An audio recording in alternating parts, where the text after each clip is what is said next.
নমস্কাৰ আপোনালোক সকলোকে মোৰ ইউটিউবৰ আন এটা ভিডিঅ'লৈ স্বাগতম জনাইছোঁ। আজি এটা মই ৰেচিপি লৈ আহিছোঁ, আহকচোন তেতিয়াহ'লে চাওঁ। এয়া আজি মই বনাব লৈছোঁ চিকেন বিৰিয়ানী। তাৰ বাবে এয়া মই চিকেন লৈছোঁ। ইয়াতে মই প্ৰথমতে দিম নিমখ, তাৰপিছত দিম মই অকণমান হালধি, তাৰপিছত মই দিম জলকীয়াৰ গুড়ি, জালুকৰ গুড়ি এয়া ধনিয়াৰ গুড়ি, এয়া জিৰাৰ গুড়ি,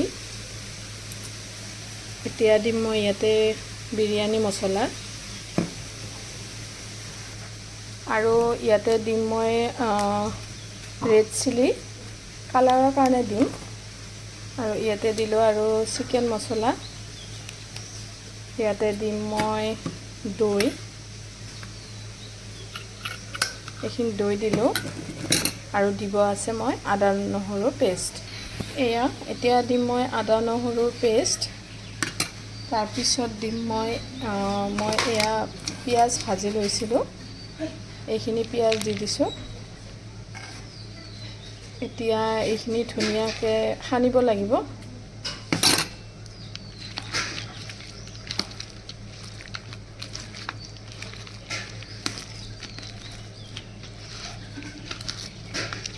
এইখিনি ধুনীয়াকৈ সানি ল'ব লাগিব, আৰু প্ৰায় 30 মিনিটৰ কাৰণে বা 45 মিনিটৰ কাৰণে মেৰিনেট কৰি এইখিনি থৈ দিব লাগিব। ইয়াতে দিব আছে গৰম মছলা, এয়া গৰম মছলা দি দিলোঁ। এইখিনি সনা হৈ গ'ল। এতিয়া মই এইখিনি 30 মিনিট বা 45 মিনিটৰ কাৰণে এইখিনি ঢাকোন দি থৈ দিম মই এফালে। আৰু ইয়াতে ল'ম মই এটা পাত্ৰ, আৰু ইয়াতে মই বিৰিয়ানী চাউলটো ধুম, আৰু এইখিনি ধুইও মই পানীত তিয়াই থৈ দিম। মই ৰিহান এইটো বিৰিয়ানী চাউল লৈছোঁ, বাসমতি ৰাইচ। ইয়াত চাউলখিনি মই ধুনীয়াকৈ ধুই ল'লোঁ, আৰু এইখিনিও মই 30 মিনিটৰ কাৰণে থৈ দিম। এতিয়া চাউলখিনি মই পানীৰ পৰা তিয়াই থৈছোঁ চালনীখনত, আৰু এতিয়া মই এইখিনি তেজপাত, জালুক, ইলাচি আৰু ডালচেনি এইখিনি মই পানীত দিম। এয়া পানী উতলিছে, আৰু মই এইখিনি এতিয়া ইয়াতে দিম। এয়া পানী উতলিছে, এতিয়া মই ইয়াতে সোৱাদ অনুযায়ী নিমখ দিম, আৰু এটা বস্তু দিব লগা আছে। এতিয়া দিম মই এয়া ইয়াতে দিছোঁ মই নেমু, এয়া নেমু দিছোঁ, নেমু ৰস দিছোঁ, আৰু নেমুৰ বাকলিটো মই ইয়াতে দি দিম। এয়া দি দিছোঁ, আৰু এপিচ দিম। এতিয়া এইখিনি দি মই ধুনীয়াকৈ উতলিম। তাৰপিছত চাউলখিনি ইয়াতে দি দিম, কাৰণ পানীৰ পৰা আগতে উঠাই থৈছোঁ। এয়া চাউলখিনি এতিয়া মই ইয়াতে দি দিম। এয়া দি দিছোঁ। এতিয়া এইখিনি অকণমান লৰাই দিম। এয়া চাউলখিনি লৰাই দিম, আৰু প্ৰায় 70% হোৱাকৈ মই এইখিনি পগাম। তাৰপিছত আকৌ মই চাউলখিনি নিচকাত দি দিম, পানীখিনি টুকি দিম। এইখিনি হওক। এতিয়া ইয়াতে অকণমান দিম মই ঘি, এইটো ঘি দিম মই, অন্নপূৰ্ণা ঘিটো অলপ দি দিম। এইখিনি এতিয়া ধুনীয়াকৈ লৰাই দিম।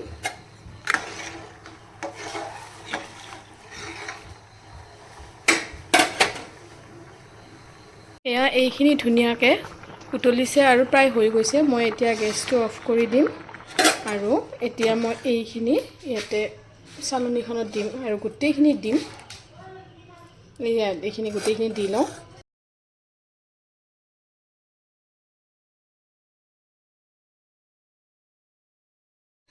এয়া মই কেৰাহীত তেল দিছোঁ। এতিয়া মই ইয়াতে পিঁয়াজ দিম। এইখিনি মই এতিয়া মাংস তৰকাৰীটো হ'ব লাগিব, বেছি নালাগে, অকণমান দিছোঁ মই।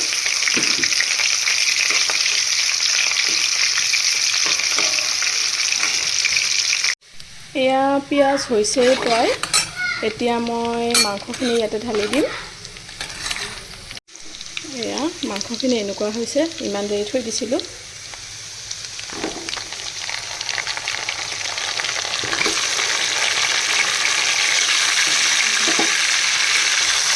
এইখিনি এতিয়া ভালদৰে লৰাই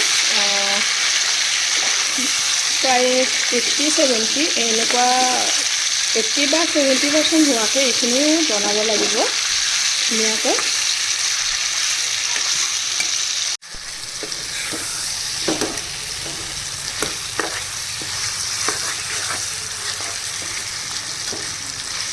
এইখিনি হ'বলৈ দিম আৰু এখন ঢাকোন মাৰি দিম মই, যাতে মাংসখিনি ধুনীয়াকৈ সিজি যায়। ধুনীয়াকৈ এইখিনি হ'ব ধৰিছে। ইয়াতে মই অকণমান পানী দিম আৰু ঢাকোন মাৰি দিম যাতে এইখিনি সিজি যায়। এয়া চাওক ধুনীয়াকৈ উতলিছে আৰু অকণমান সময় আৰু মজাব লাগিব যাতে এইখিনি আধা হৈয়ে যায়। এয়া মাংসখিনি হৈ গ'ল, মই গেছ অফ কৰি দিলোঁ।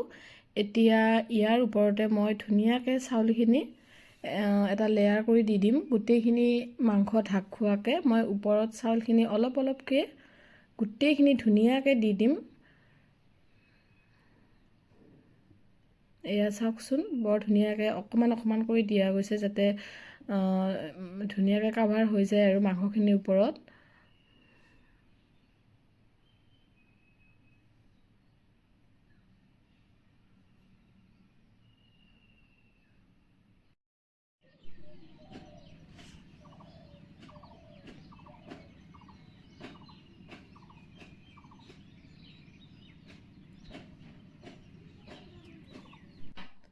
এয়া এইখিনি ধুনীয়াকৈ হোৱাৰ পিছত এতিয়া ইয়াৰ ওপৰত দিছোঁ মই ভাজি থোৱা পিঁয়াজ।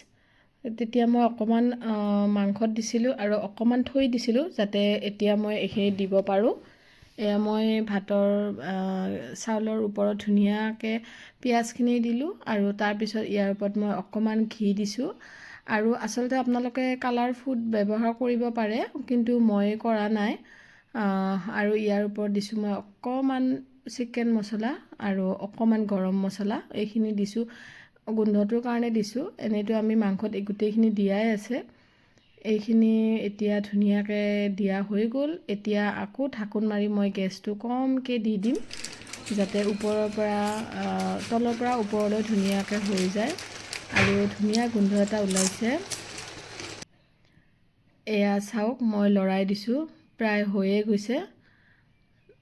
এয়া ফাইনেলি এয়া হৈ গ'ল।